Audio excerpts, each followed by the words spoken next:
Praise God! Good evening mga kapatid. Sabi nga ni Lord tungkol kay Paul, He will suffer for my name's sake. Meron siyang pinapayagang dumaan sa dusa. At kung tayo'y nakaranas na ng hirap, we can minister to those who are doing or going through that same difficulty that we have already graduated from.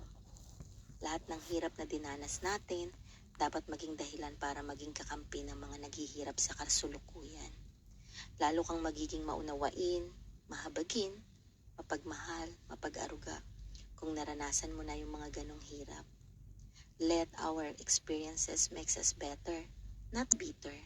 Kung ang mga hirap nating dinaranas ay magiging qualification natin to help people, then even the difficulties we go through can be turned by God into blessings.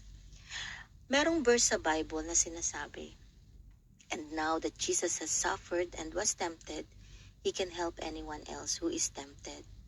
Hebrews chapter 2 verse 18. Kanya-kanya tayo ng dala sa buhay, mga kapatid. Kung minsan, sobrang bigat. Kung minsan, hindi masyado. Panapanahon. Pag dumarating tayo sa hirap, natitempt tayo na tumalon sa ilog, maglaslas ng pulso, magpakamatay, uminom ng lason, mag-drugs, maglasing. And the worst thing is that gumawa ng something crazy just to get out of our problem. Remember this, mga kapatid. Remember that Jesus went through all kinds of temptations. So He understands your situation now. And your great help comes from Him. Lumapit kay Jesus at magpatulong sa Kanya. Confide everything, hindi sa tao. Huwag mong sabihin, hindi ko deserve ito. Bakit ako nahihirapan?